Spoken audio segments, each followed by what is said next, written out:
Dear Lady Love TV, Desire and Love, My Police Officer. Tunghayan na po natin ang ika-6 na bahagi. Sabado, 3:00 ng umaga.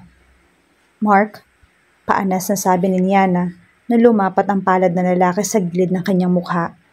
Nakangiti ito ng unti-unting bumaba ang mga labi ni Mark para sulubungin ang kanyang mga labi. Napaungol siya sabay hapit sa batok ng lalaki. Siniil niya ito ng halik na mag-angat ng ulo. Hindi niya maintindihan ang epekto ni Mark sa kanyang katawan. Parang sinisilaban siya habang hinahalikan ng lalaki. Mark, paungol na protesta niya. Nag-angat ito ng mukha at tinitigan siya. Hinila uli niya ang lalaki at muling hinalikan. Humigpit ang pagkakakapit nito sa kanyang balikat at saka bahagya siyang inilayo. Naliliyo at naghahabol siya ng hininga na maghiwalay ang kanilang mga labi. Nang dahan-dahan siyang magmulat, ay magkahalong desire at astonishment ang nakita niya sa mukha ng binata. Marahas ang paghinga ni Mark habang nakahawak sa kanyang magkabilang balikat. Napanaginipan mo ako? At hindi ng panaginip mo, Neng. Nakangising sabi ng lalaki. Saka na-realize niya na nakapit tuko ang isang kamay niya sa batok ng lalaki habang isa naman ay nakakunyapit sa batok nito. Parang napasong bumitiw siya sa lalaki. Kumurap-kurap siya at pinagdasal na sana ay binabangungot lang siya. Kahit hindi naman niya masasabing bangungot ang nakapapanlambot na panaginip na iyon. Sana naman ay hindi naghinala si Mark na pinagnanasahan niya ito maging sa panaginip. Saka lang niya naalala kung nasaan siya. Napabalikwas siya. Ano ginagawa mo sa kwarto ko? Umayos ng upo sa kama si Mark. Umakto ito na para nag-iisip. Well, bago mo ako sinibasib ng halik. Hindi kita sinibasib ng halik, no? Bayolenteng protesta ni Niana. Napamulagat ito sa kanya. Anong tawag mo sa ginawa mo kanina? Smack. Nag-init ang kanyang mukha. Natutulog ako. Tumaas ang isang kilay nito. At kapag tulog ka, bigla ka nalang nanununggap at nanghahalik. Sa halip na mahiyain na inis si Niana. Nananaginip ako. Malay ko ba kung ano ginagawa ko? Halatang hindi ito naniniwala. Right. Ilang minuto na tayo naghahalikan, nananaginip ka pa rin? Malay ko bang ikaw ang kahalikan ko? Akala ko si Rolando Bloom. Nakakaloko itong umisi. Mark na pala ang pangalan ni Rolando Bloom ngayon. Lalo nag-init ang kanyang mukha. Humalukip-kip siya at inirapan ng lalaki. Sus, okay lang yon. Wala namang masama kung pagnasahan mo ako eh. Hinampas niya ito ng unan. Sa unang pagkakataon ay narinig niya itong tumawa. It was a very nice sound. Hinagip nito ng kanyang pupulsuhan at tinitigan siya. May nakaplastered pa ring ngiti sa mga labi nito. Huwag kang mag-alala, hindi ko ipagkakalat na may HD ka sa akin. Hinampas ito ni Niana gamit ang kanyang libreng kamay. Ang kapal talaga. Hinagip din ni Mark ang kamay niyang iyon. Be nice, Niana, nakangiting sabi nito.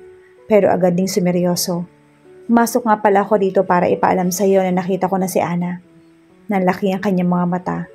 Napalitan ng pag-aalala ang kanyang pagkapahiya. Si Ana? Saan? Kumusta ang lagay niya? Nakita siya ng mobile na gumagala sa kalye. Mukhang okay naman siya maliban sa kaunting pasa at galos. Dadalhin siya ng mobile sa ospital pero tumanggi siya. Gusto ka raw niyang makita. Nasaan siya? Natatarantang tanong ni Niana. Nasa ibaba siya. Para nag-aalala ang itsurang sagot ng lalaki. Dito? Sa bahay? Bakit hindi mo agad sinabi? Nagmamadali siyang tumayo pero muling napaupo dahil hawak siya ng lalaki sa kamay. Mark, bitiwan mo ako. Gusto ko siyang makita. Hindi mo bitiw si Mark. Sa halip ay pinag-aralan nito ang kanyang mukha at saka kumunot ang noo na parang nagdedebate sa sarili. Kinakabahan siya? Mark, ay problema ba? Ilang sandali itong manatiling tahimik. Maya-maya ay bumuntong hininga sabay bitiw sa kanya. Saka nito muli sinalubong ang kanyang mga mata. May nababasa siyang pag-aalala sa mga mata ng lalaki, pero hindi na siya pinigilan nito. Bumaba ka na sa kaibigan mo, naghihintay siya sa iyo sa salas. Nagmamadaling lumabas ng kwarto si Niana. Hindi niya alam pero kahit 2 araw pa lang silang magkasama ni Mark, ay parang matagal na siya nitong kilala. Para napakadali para sa kanya na magtiwala sa lalaki. Gusto niyang tanungin si Mark kung ano ang inaalala nito pero pinigilan niya ang sarili. Kailangan makita niya si Ana at masigurong nasa mabuti itong kalagayan. Mamaya ko siya tatanungin. Pangako niya sa sarili habang pababa ng hagdan. Napatigil si Yana sa pintuan ng kusina at saka siya napatitig sa kaibigan niyang nakaupo sa isang silya sa hapag. Tama si Mark, maliban sa isang pasa sa braso. Dumi sa mukha at damit ni Ana na suot pa nito noong isang araw ay wala siya nakitang pinsala rito. Ana? Patakbong sinugod niya ng yakap ang kaibigan. Pagkakita sa kanya ay tumuyo kaagad ito at ngumiti. Yana? Sorry, hindi kita nabalikan kaagad. Humingi nga ako ng tulong at, Yana, hindi mo kasalanan na nangyari. Pangaalo ni Ana sa kanya. Ang importante ay nandito na ako ngayon at walang napinsala sa atin. Maluha-luha siya sa pagkakayakap ng kaibigan. Salamat na naiintindihan mo. Nang ikiniling ni Ana ang kanyang ulo sa kanan ay ibinaon niya ang kanyang mukha sa buhok ng kaibigan. Mabango pa iyon.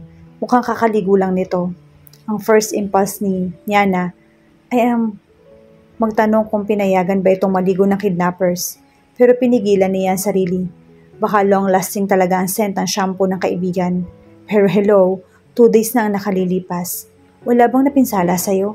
Bakit hindi ka nagpa-check up sa ospital? Saan ka dinala ng lalaking yon? Ano ginawa nila sa'yo? Sunod-sunod na tanong niya. Bumuntong hininga si Ana. Isinakay nila ako sa kotse at pinaamoy ng gamot na pampatulog. Pagising ko, nasa loob na ako ng isang kwarto sa isang parang rest house. Malapit yun sa dagat dahil naririnig ko ang tunog ng mga alon. Hindi naman marumi yung lugar at 2 lang ang bantay ko sa labas ng kwarto. Narinig kong plano nila akong ibenta sa isang foreigner, kaya hindi nila ako sinaktan. Ayaw nila magkaroon ako ng mga galos at pasa. Magsasalaysay ng kaibigan. Paano ka nakatakas? Oo nga ma'am. Paano ka nakatakas? Tanong ni Mark na nakapapasok lang sa kusina. Kumunot ang noo ni Ana sa pagtatanong ni Mark. Hindi alam ni Yana kung siya lang ang nakapansin sa parang animosity nito sa lalaki. Bale walang nagpatuloy sa pagkukwento ang kaibigan. Darating daw yung buyer nila kaya bibigyan nila ako ng bagong damit at bibihisan. Gusto nila akong maligo at magbihis para maging presentable raw ako. Bigla ay napuno ng panghihilakbot ang mukha nito. Kung nakita mo lang ang gusto nilang ipasuot sa akin. Parang night piece lang na see-through. Nanikip ang kanyang dibdib sa narinig. Sinulyapan niya na si Mark na nakasandal sa counter, malapit sa kanyang tabi. Hindi niya mabasa ang ekspresyon sa mukha ng lalaki. Nag-inuman sila kagabi. Nag-uwian yung iba bandang hating gabi. Yung 2 bantay na lang ang naiwan. Pinagsayaw nila ako. Sabi ni Ana na tuluyan nang nalaglag ang mga luha. Napakagatlabi si Yana. Kung hindi siya nakatakas ay magkasama sana silang pinagsayaw. Hindi pa naman siya marunong sumayaw. Baka barilin siya ng mga kriminal na yon. Naalala mo ba yung dinala kong sleeping pills sa bulsa ko? Tanong nito sa kanya. Tumango si Yana. Palagi itong may baong sleeping pills dahil hindi raw ito makatulog sa gabi. Inisahan ko sila. Sumayaw ako. Kunwari inaakit ko sila. Tapos nilagyan ko ng sleeping pills yung beer nila. Ngumiti ito ng mapakla. Hinintay ko silang makatulog tapos ay nagmadali akong tumakas. Mabuti na lang pala at may presence of mind ka. Kung ako siguro ang naglagay sa sitwasyong yon, baka hindi na ako makatakas. Hanggang hangang-hangang sabi ni Yana. Ang totoo, kung siya ang nakidnap, malamang ay napatay na siya ng mga kidnapper dahil siguradong manlalaban siya sa halip na mag-isip ng maayos. Tiningnan niya si Mark. Sinalubong na lalaki ang kanyang mga mata pero hindi talaga niya mabasa kung anong iniisip nito. Mas blanco pa ang mukha ni Mark kaysa sa ipinasa niyang test paper sa chemistry exam nila nung 3rd year high school siya. Nabukya siya noon at binukya rin siya ng tatay niya dahil hindi siya nag-aral. Pakiramdam ni Yana ay mabobokya rin siya kay Mark kapag palaging ganoon ang facial expression ng lalaki. Naalala mo pa kung saan ka dinala? Kung babalikan natin yung lugar, ituturo mo ba kung saan yun? Tanong ni Mark kay Ana. Hindi ako sigurado sa daan dahil puro kakahuyan ng dinaanan ko habang tumatakbo. Na makarating ako sa highway ay maswerteng may dumaang isang truck na may sakay ng mga mangga. Ang sabi ng driver na nagsakay sa akin, Barangay Mariposa raw ang lugar na yon. Nasasako pa raw yon ng San Joaquin. Nakikihitch ka papunta rito? Manghang tanong ni Yana. Oo, sagot ni Ana. Wala akong ibang masakyan bukod sa wala rin naman akong choice. Kung mananatili pa ako sa lugar na yon, baka mahabol ako ng mga lalaking yon. Napatitig ang kaibigan sa mga kamay na nasa kandungan nito. Baka kung ano pang gawin nila sa akin kapag nakita nila ako. Hindi maalis sa kanya ang guilt. Pakiramdam niya na inabandono niya ang kanyang kaibigan dahil sa dinanas nito. Sorry talaga, Ana. Tiningnan siya ng kaibigan. Ano ka ba?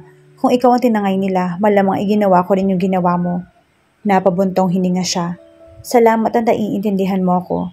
Tapos na yon, nagkibit balikat na sabi ni Ana. Mas gusto kong kalimutan na lang yung nangyari. Gusto mo bang magpahinga? Nagugutom ka ba? Tanong niya. Kiming ngumiti ang kaibigan. Nagugutom na nga ako, baka pwedeng makikain. Sandali, ipagluluto kita.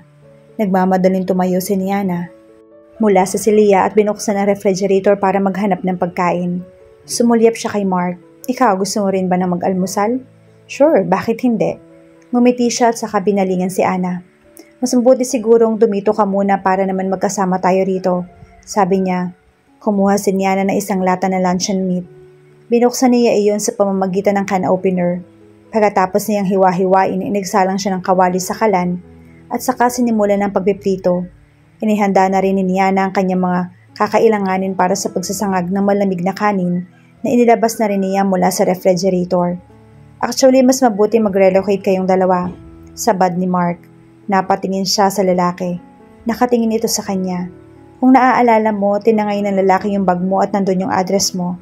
Dahil nakataka si Ana, baka matunto na rin kayo rito. Mas mabuti sanang sa ibang bahay kayo nang hindi nila kayo mahanap. Mapapabantayan ko pa kayo roon ng mabuti. Paano yung trabaho namin? Tanong ni Ana. Alangan namang may 24-hour guard kami. Marami pang ibang taong kailangan tulungan ng mga bodyguards na i-assign mo sa amin. Hindi naman kayo habang buhay na magkakaroon ng bodyguard.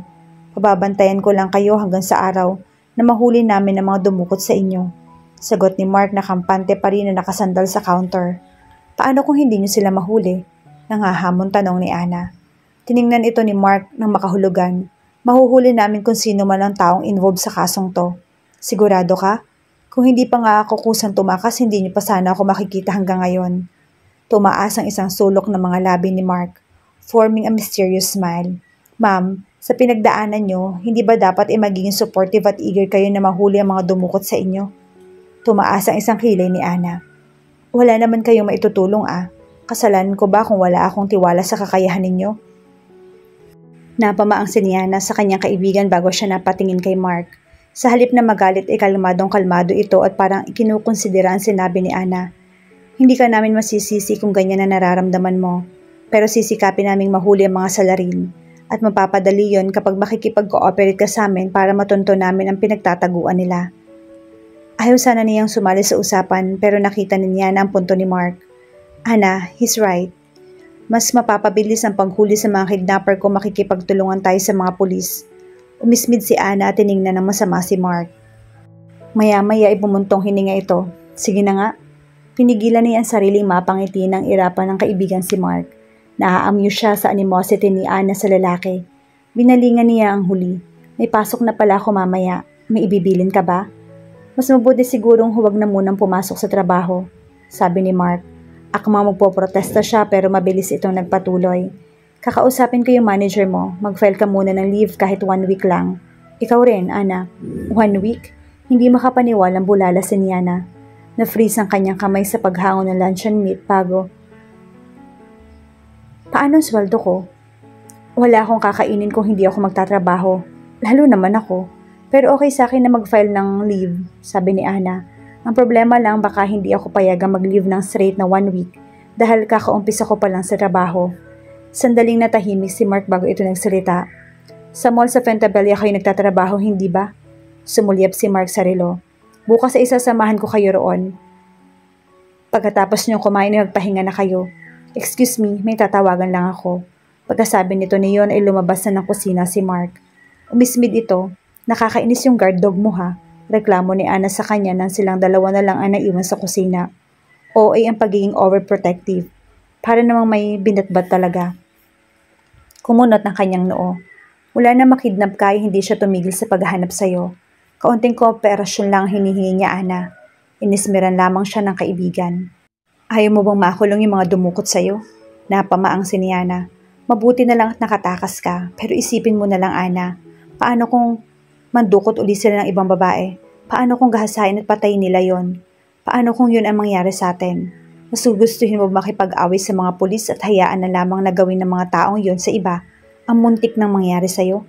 Pumuntong hininga si Ana. Naiinis lang kasi ako, feeling ko wala namang tumulong sa akin. Tapos ngayon, papapel sila na parang may karapatan silang utos-utusan ako. Ibinamani niya na sa mesa ang plato ng luncheon meat. Naiintindihan naman kita pero marami na rin silang nahuling kriminal. Hindi nga lamang nila matunton yung mastermind dahil puro mga baguhang galamay lang ang nahuhuli nila. Napatitig sa kanya si Ana. Talaga? Tumango si Niana.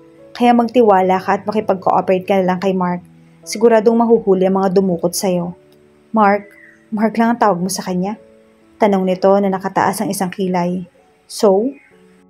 Nang mapasadahan ng tingin ng kaibigan ng kanyang kabuuan ay nainis siya. Parang hinuhusgahan nito ang kanyang pagkatao sa paraan ng pagkakatingin nito. Maya-maya ay nagkibit balikat si Ana. Whatever, biglang sabi nito. Tinalikuran na niya ang kaibigan. Sinimulan na ni Niana ang pagsasangag. Na matapos ay naglagay siya sa isang bandihado at inilagay iyon sa mesa. Excuse me, tatawagin ko lang si Mark. Maya-maya ay sabi niya.